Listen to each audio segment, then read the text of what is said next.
अपने हाथों को उठाओ। खुदा बाप तेरा पवित्र आत्मा आज इन लोगों की जिंदगियों में इस बाइबल टीचिंग के द्वारा बड़े कार्य करे।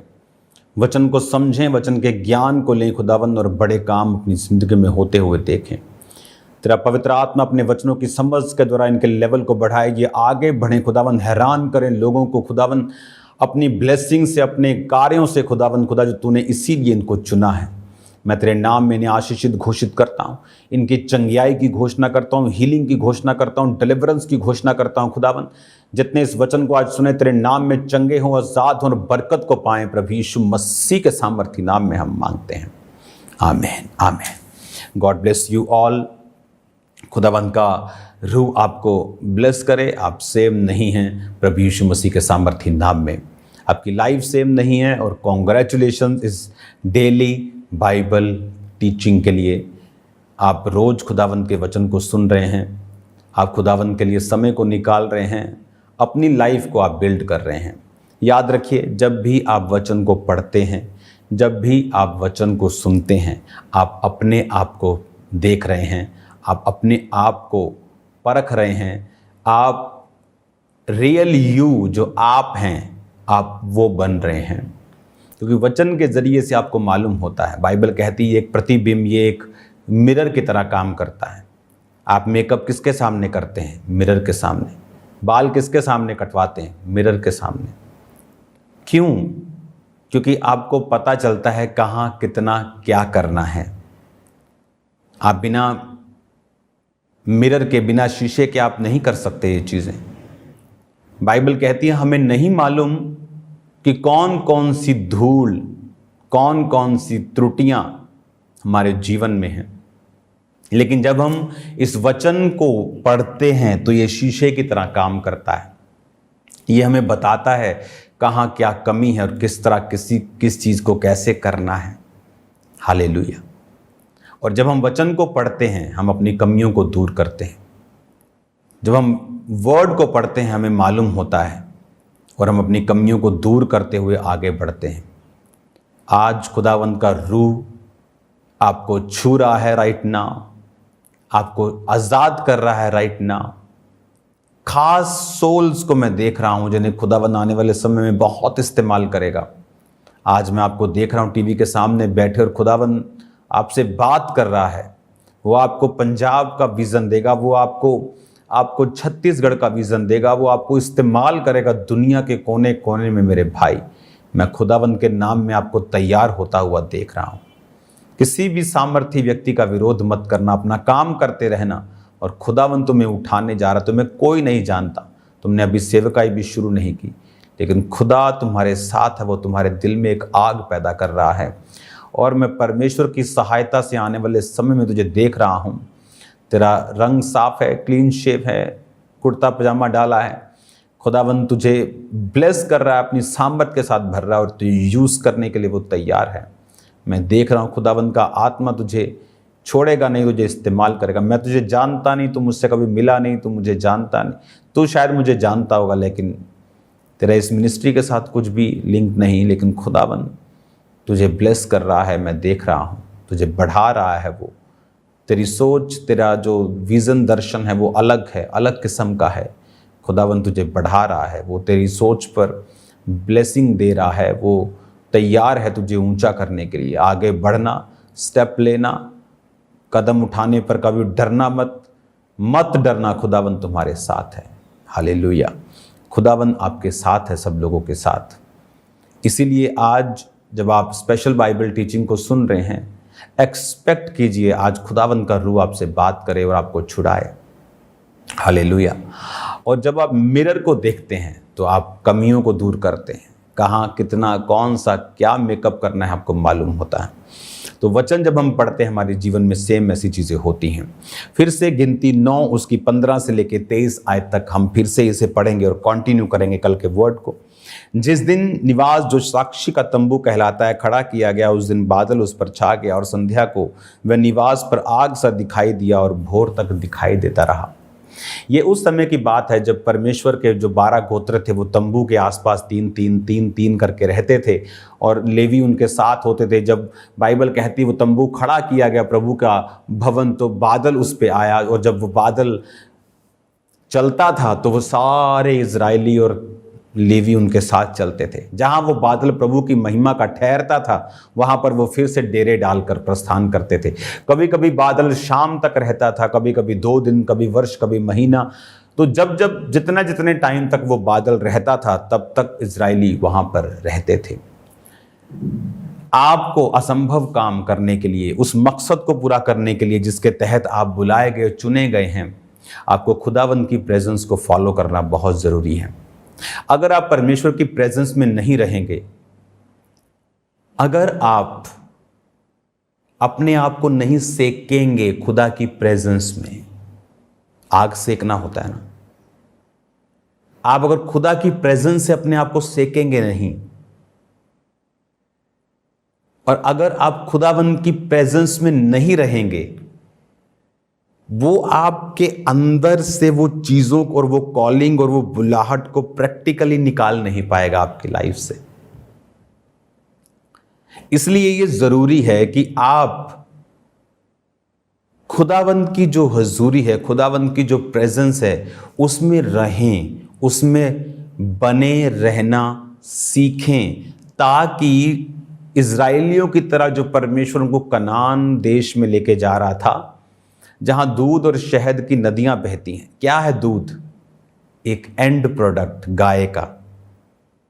आप उसको लेके आते हो, पैसा खर्चते हो, साफ सफाई रखते हो, खिलाते हो, फिर वो क्या देती है?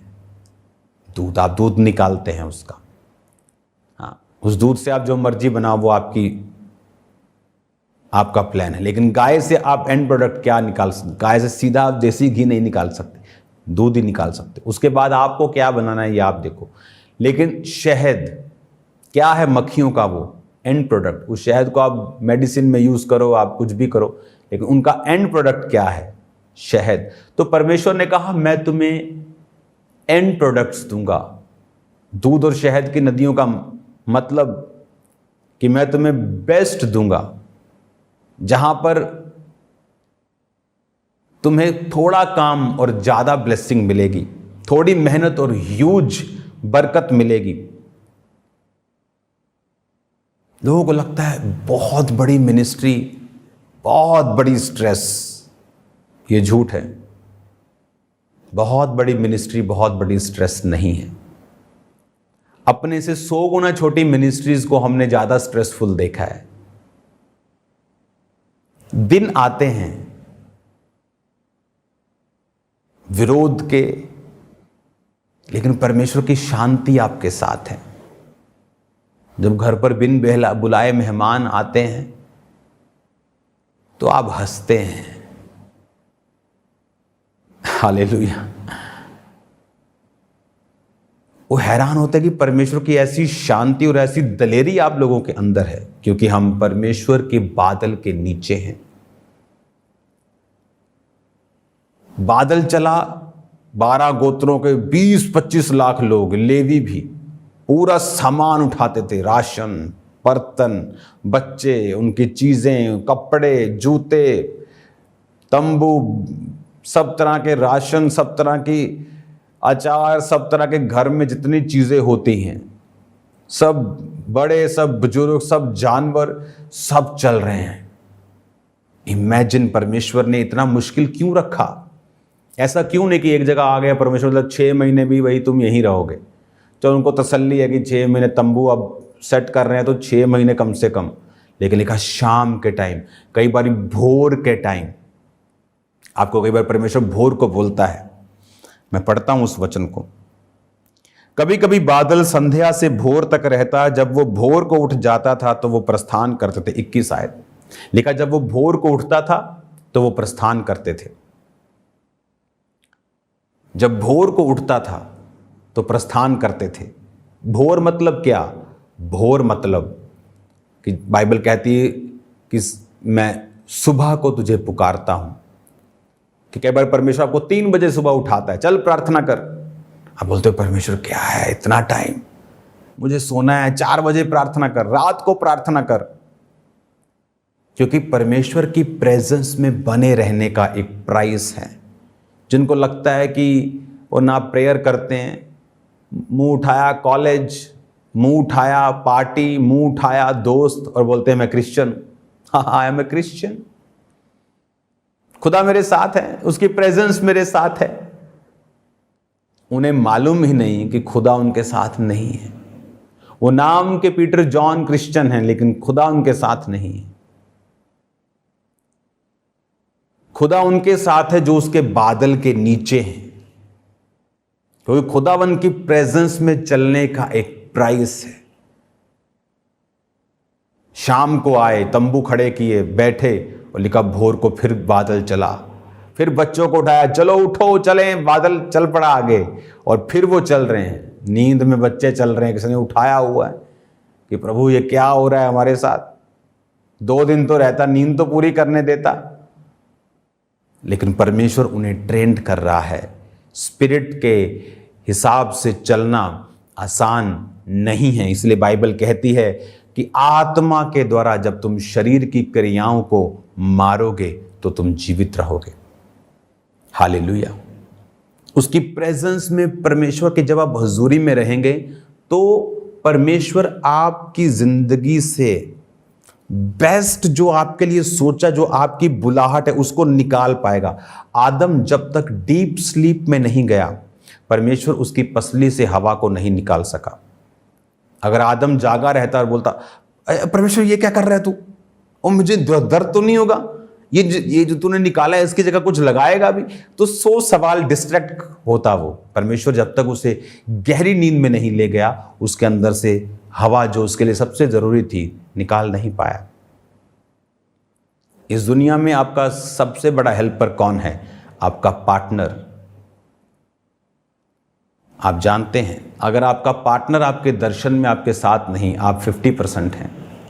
मोस्टली लोग अपनी वाइफ से नहीं बनती, अपने हस्बैंड से नहीं बनती। क्या बिजनेस करते हैं वाइफ को मालूम तक नहीं, क्या काम करते हैं वाइफ को पता तक नहीं। बताकर अगर आप देखेंगे, और वाइफ के अंदर भी इतनी अगर पाचन शक्ति हो कि बताने के बाद आप उसको मिसयूज ना करें, तो आप देखना आपका घराना कितना बेटर होता है। और अब प्रेजेंस में रहना, बादल के नीचे रहना, आदम उसकी प्रेजेंस में था तो परमेश्वर ने वो निकाला जो उसके लिए जरूरी था। आप कब डीप स्लीप, यानी कब आप सरेंडर कब होते हैं? जब आप प्रेयर्स में होते हैं। आप आधा घंटा प्रार्थना में बैठते हैं, अभी भी आपको काम याद आ रहे हैं, आपको शरीर की बातें याद आ रही हैं, आपको कन्फ्यूजन्स हो रही है, डर लग रहा है। लेकिन जैसे ही आप आधा घंटा, 1 घंटा, 1.5 घंटा, 2 घंटा, आपका डर फिनिश हो गया प्रेयर में, आपने सरेंडर कर दिया, समर्पण कर दिया, परमेश्वर के हाथों में सब कुछ सौंप दिया, आप फ्री हो गए, तभी परमेश्वर उस समय को यूज़ करता है और आपके बेस्ट को निकालता है। हालेलुया। आपको ये बात समझ होनी चाहिए। जब मेरी लाइफ में ये सेवकाई 2011 की ये बात है, मैं हैप्पी नहीं था। लोग बढ़ रहे थे, आई थिंक हजारों लोग हो चुके थे, 5-10 हज़ार, कितने, काफ़ी हजार। सबसे बड़ी चर्च हो चुकी थी मेरी पंजाब लेवल में, सबसे बड़ी चर्च 2011 में। लेकिन अभी भी वो सिस्टम इस्टेब्लिश नहीं हो पा रहा था। मैं हैप्पी नहीं था, और आगे जाना है। मैं देश से बाहर गया 21 दिन के लिए, संडे छोड़ दिया, थर्सडे छोड़ दिया, और मैं प्रेयर करता रहा कॉन्टिन्यूस। कई बार इतना ज़्यादा मेरे पे वो प्रभाव हो चुका था, क्योंकि मैं एक रूम में था, तो स्मार्टफोन तब आई थिंक थे, लेकिन अभी स्टार्ट ही हुए थे, अभी उसका क्रेज़, उसका नॉलेज लोगों को नहीं था। मेरे पास स्मार्टफोन नहीं था तब। ऐसा लगता कि ये शायद कच्ची चीज़ें, ये ख़राब हो जाएंगी, दूसरे टिक वाले फ़ोन बेस्ट है। तो वो एक अच्छा सा फ़ोन मेरे पास था, कोई फेसबुक नहीं चलती, कोई इंटरनेट नहीं होता था। तो कई बार मैं दोपहर को जब उठता था, मुझे ये मालूम नहीं होता था कि दोपहर हो गई है, कि रात हो गई है, कि शाम है। इतना ज़्यादा प्रेयर। और 21 दिन के बाद, उसकी प्रेजेंस में रहने के बाद, जब मैं वापस आया इंडिया, मेरी सारी सेवकाई चेंज हो गई थी।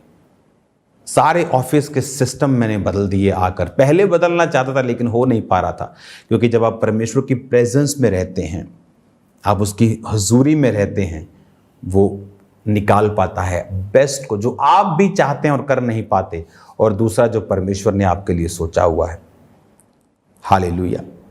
जब खामरा चर्च, आई थिंक ये 2013 या 14 या इस टाइम की ये बात है, और मैं प्रभु से मांग रहा था, परमेश्वर मुझे अगुवाई करो, मैं कैसे चर्च को लेके जाऊं। कुछ भी मैं ऐसा करना नहीं चाहता किसी की कॉपी करके कि वो लाइव हो रहा है चलो लाइव हो जाओ, ओ व्यूवर्स बढ़ गए चलो चलो हम भी लाइव होते। मैं खुदा से कुछ ऐसा नहीं करना चाहता था। तो मैं मांगता था, रोज कंफ्यूजन्स रहती थी कि क्या करना है, कैसे करना है, लेकिन प्रेयर्स।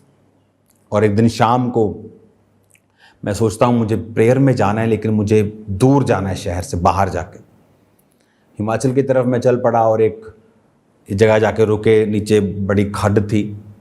तो मैं अपने ड्राइवर को बोला रोक यहाँ पे, अपने साथियों को बोला कि तुम रुको। वो कुछ देर नज़दीक तक मेरे साथ दिए, उसके बाद मैंने कहा तुम यहाँ रुको, मुझे और आगे जाना है। वो जो खड्डें होती हैं डीप, और डीप अंदर, तो मैं अंदर चला गया जहाँ जानवर वगैरह होते हैं। वो उस जगह पे मिट्टी थी और झाड़ियाँ और ये सब पौधे पौधे सब थे। तो मैं जब नीचे गया खड्ड में, तो वहाँ पर एक पीसफुल जगह मैंने देखी, और मैं वहाँ बैठ गया प्रेयर करने के लिए। प्रभु मेरी अगुवाई कर, मेरी अगुवाई कर, मेरी अगुवाई कर। उसकी प्रेजेंस को सोखा मैंने, और मैं क्या विज़न देखता हूँ कि परमेश्वर मुझे दिखाता है उस टाइम कि मैं एक जगह प्रीच कर रहा हूँ और लोग स्क्रीन्स पर मुझे देख रहे हैं। और तब मैंने लोगों को बोला था कि जो विज़न मैं देखता था, मैं उनको बताता था कि मैं ऐसे बैठा हूं और लोग स्क्रीन्स पर देखेंगे मुझे। और आज वो चर्चेस स्क्रीन्स पर देखती हैं, और जो लोगों को लगता था कि पास्टर नहीं है तो गलत है, वहाँ पास्टर्स हैं, वहाँ लोग हैं, सब सिस्टम बने हुए हैं। लेकिन अगर आप पौलुस जिंदा होता तो वो स्क्रीन पे होता।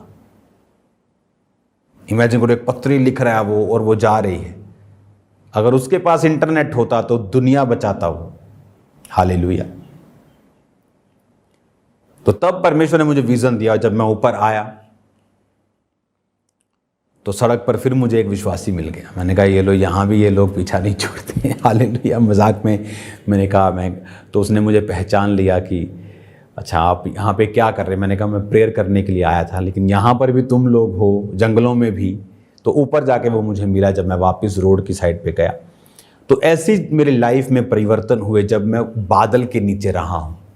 आप बादल के नीचे नहीं हैं, आप क्रिश्चियन हैं, आप ब्लेस भी हो रहे हैं, आप खा रहे हैं, पी रहे हैं, खुदाबंद आपके साथ है। ये भी एक लाइफ है, लेकिन ये भी एक लाइफ है कि खुदाबंद की प्रेजेंस से उन चीज़ों को निकालना जो खुदा ने आपके लिए रखी हुई हैं।